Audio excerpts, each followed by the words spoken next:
আমার মা বাবা ভাই বোন সবাই পাগলের মতো হয়ে গেছে। আমি তাদের আগে কিভাবে সামলাবো বলেন? প্রধান উপদেষ্টা, আপনার লজ্জা লাগে না? 1 বছর হয়ে গেছে, আজও কেন আমাদের ভাইদেরকে ডিএনএ টেস্টের মাধ্যমে শনাক্ত করা হলো না বলেন? কবর ডিএনএ টেস্টের মাধ্যমে শনাক্ত তো দূরের কথা, আমাদের ভাইদের কবরগুলো জিয়ারত করতে যেতে পারে নাই। এক কথায় গাদ্দারি করতেছে, গাদ্দারি ছাড়া কিছু না। আজকে যদি তাদের স্বজনদেরকে এভাবে দাফন করতো তাহলে বুঝতো স্বজন হারার বেদনা। ওই যে হাসিনা বলছিল না মিডিয়ার সামনে, হাসিনা বলছে মিডিয়ার সামনে, ঠিক আছে, ওই বলা পর্যন্ত শেষ। এই অন্তর্বর্তীকালীন সরকার তাই করতেছে, হাসিনার দিক নির্দেশনা হাঁটতেছে, দেখতেছি আমরা এখন বর্তমানে তাদেরকে। তাহলে আমাদের ভাইরা যে জীবন দিল, আমি কি চাইছিলাম এই অন্তর্বর্তীকালীন সরকারের কাছে? আমার ভাই দেশের জন্য শহীদ হয়েছে, আমি আমার ভাইয়ের কবরের শেষ আশ্রয়স্থলের জায়গাটা দেখতে চাইছি। আর কি চাইছি? আমার ভাইয়ের মতো যারা অজ্ঞাত পরিচয় ব্যয় হিসেবে শুয়ে আছে, তাদের প্রত্যেকজনের ফ্যামিলি আছে বাংলাদেশে, তারা প্রত্যেকজনের ওয়ারিশ, কেউ বেয়ারিশ না, তাদের সবার ছিল পিতৃ পরিচয়, ছিল পরিবার। স্বৈরাচার সরকারের কারণে তাদেরকে বেয়ারিশ ভাবে দাফন করা হয়েছে, তারা কেউ বেয়ারিশ না, সবাই ওয়ারিশ। আমার মা বাবা ভাই বোন সবাই পাগলের মতো হয়ে গেছে। আমি তাদের আগে কিভাবে সামলাবো বলেন? প্রধান উপদেষ্টা, আপনার লজ্জা লাগে না? 1 বছর হয়ে গেছে, আজও কেন আমাদের ভাইদেরকে ডিএনএ টেস্টের মাধ্যমে শনাক্ত করা হলো না বলেন? শিয়া বাটার ও ভিটামিন ই সমৃদ্ধ লিলি হালাল বিউটি সোপ, তারুণ্যময় উজ্জ্বল ত্বকের জন্য। আমার মা এবং আমার মার যে কান্না, প্রতিনিয়ত কান্না, আমাদের যে প্রতিনিয়ত কান্না, এই কান্নার অভিশাপে আপনারা কিন্তু ধ্বংস হয়ে যাবেন আমাদের ভাইদেরকে যদি ডিএনএ টেস্টের মাধ্যমে শনাক্ত না করেন। বিগত 1 বছর আপনারা কি করছেন? আপনাদের কাছে আমি জানতে চাই, অন্তর্বর্তীকালীন সরকার বিগত 1 বছর আপনারা কি করছেন? আপনারা 1 বছরে আমাদের ভাইদের কবর ডিএনএ টেস্টের মাধ্যমে শনাক্ত তো দূরের কথা, আমাদের ভাইদের কবরগুলো জিয়ারত করতে যেতে পারে নাই। আমি শিল্প উপদেষ্টা এবং স্বরাষ্ট্র উপদেষ্টা মুন্সিগঞ্জে আমাদের গিয়েছিল, স্মৃতি ফলক উদ্বোধন করছে। ওনার সাথে আমার সার্কিট হাউসে দেখা হয়েছে, তো আমি ওনাকে সব বিষয় বললাম, বলার পর বললাম আপনারা তো আমাদের ভাইদের কবরগুলো জিয়ারত করতে চাইতে পারলেন না আজ পর্যন্ত। উনি আমাকে বলে, শিল্প উপদেষ্টা আমাকে বলে, আমরা কবর কেন জিয়ারত করতে যাবো? ওনাদের কবরগুলো পরিচয় শনাক্ত হোক, তারপর যাবো। তারপর আমাকে বলতেছে আপনাদের অনেকে কবর চায় না। তখন আমি বললাম, স্যার, একটা ফ্যামিলি যদি আমাকে দেখাতে পারেন যে কবর চায় না, ঠিক আছে, আমি আমার ভাইয়ের কবর চাই না, আমি আমার ভাইয়ের কবর চাই না।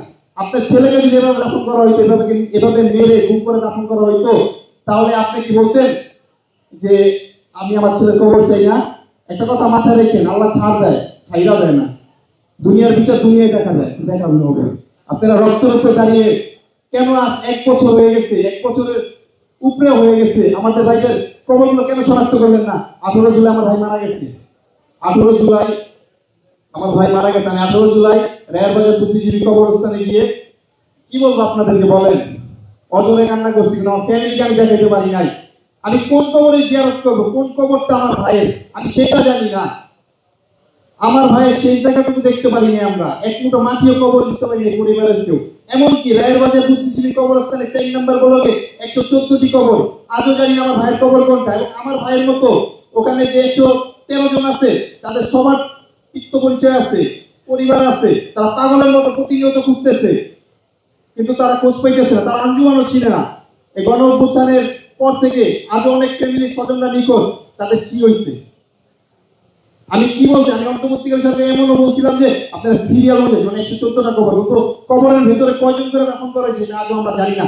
এবং কি খুনি হাসিনার নির্দেশে শাহবাগ থানার এসআই চম্পা, নামটা আপনারা মনে রাখেন, এসআই চম্পা, সেই নির্দেশ দিয়েছিল কনস্টেবল সালাউদ্দিনকে যে কলেজ মর্গে যাও, এবং কলেজ মর্গে যাওয়ার পর কিছু লাশ আছে, ওরা কোথায় রাখছে আমরা জানি না। তো এটা আমাদেরকে রামচন্দ্র বলছে কলেজ মর্গে।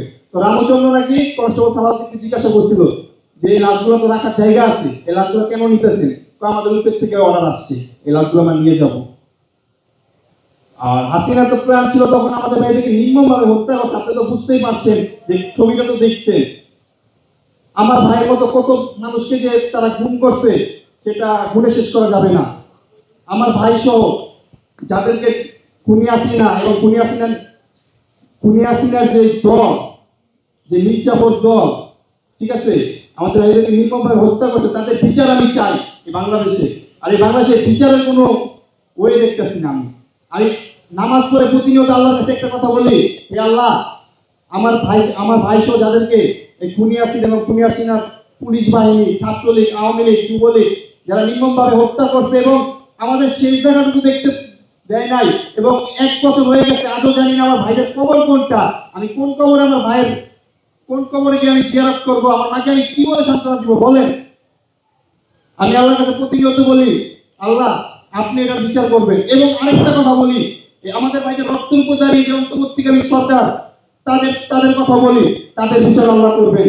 কারণ তারা আমাদের ভাইদের রক্তের উপর দাঁড়িয়ে গাদ্দারি শুরু করছে। গাদ্দারি হয়ে গেছে অলরেডি, 1টা বছর হয়ে গেছে, আমাদের ভাইদের কবলগুলো শনাক্ত হয় নাই। কত দপ্তরে গেছি, ভিক্ষার মতো গেছি, যেটা ভিক্ষা করে না, ওই যে রাস্তায় ভিক্ষা করে না, এইভাবে গেছি, স্যার আমাদের ভাইদের কবলগুলো শনাক্ত হবে না।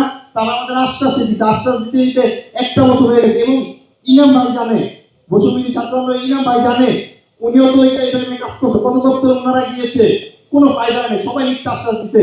তো জুলাই রেভলিউশনের সালেম আহমদ ভাই জানে কত দপ্তরে ওনারা গিয়েছে, কোনো আশা মানে আশা শুধু একটাই, হ্যাঁ আমরা কাজগুলো করবো, আপনার বুঝুন না, কাজ করবে করবে। 1টা বছর হয়ে গেছে। এখানে আরো আমার ভাইরা আছে, বোনরা আছে, ওনারা কথা বলবে, ইনশাআল্লাহ আমি আরো কথা বলবো। জি